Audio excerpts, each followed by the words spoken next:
Dan untuk informasi terkini terkait sidang putusan pra-peradilan hari ini, kita bergabung dengan rekan Satrio Adi dari Pengadilan Negeri Jakarta Selatan. Satrio, selamat pagi. Pukul berapa sidang dimulai dan seperti apa fakta yang telah terungkap dalam persidangan?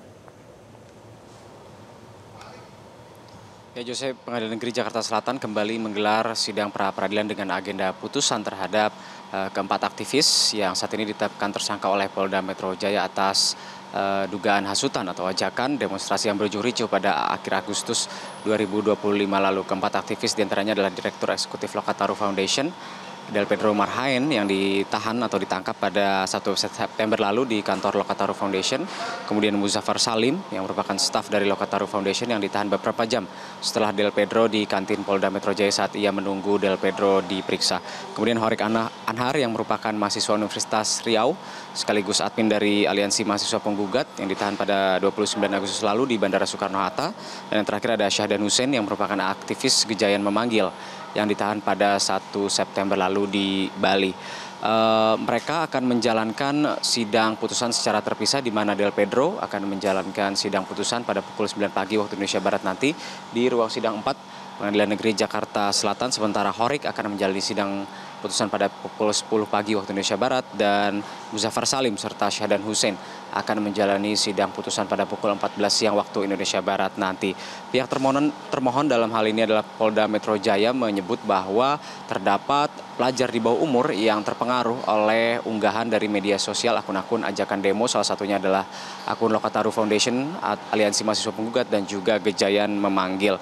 Polisi berpandangan bahwa penetapan tersangka telah memenuhi syarat alat bukti dan mekanisme gelar perkara, sehingga polisi meminta hakim untuk menolak seluruh permohonan yang diajukan oleh para aktivis karena menilai penetapan tersangka yang mereka lakukan ini sudah dilakukan secara sah. Sementara itu pihak Del Pedro dan kuasa hukumnya, dalam ini adalah tim advokasi untuk demokrasi, mempersoalkan keabsahan penahanan, penetapan tersangka, dan juga penangkapan yang mereka alami. Pihak Del Pedro dan kawan-kawan menyatakan bahwa mereka tengah menjalankan fungsi advokasi hak demonstrasi dan mengawasi pemenuhan HAM, sehingga mereka mempertanyakan penetapan tersangka yang dilakukan atas dasar kegiatan tersebut. Adapun waktu penahanan dan juga penetapan menjadi sorotan. Tim advokasi untuk demokrasi menilai jarak waktu antara penahanan dan penetapan tersangka terlalu singkat. Untuk itu para aktivis ini kemudian mengajukan permohonan pra-peradilan antara lain untuk membatalkan penetapan tersangka, penahanan, dan juga proses hukum yang saat ini sedang berlangsung.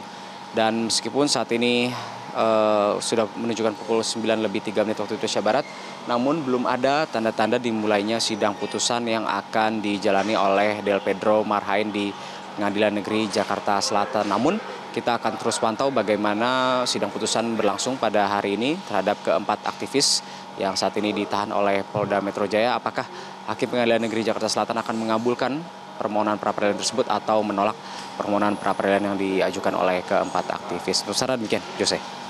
Baik, terima kasih rekan Satrio Adi atas laporan Anda dan selamat kembali bertugas. Jelajahi cara baru mendapatkan informasi. Download Metro TV Extend sekarang.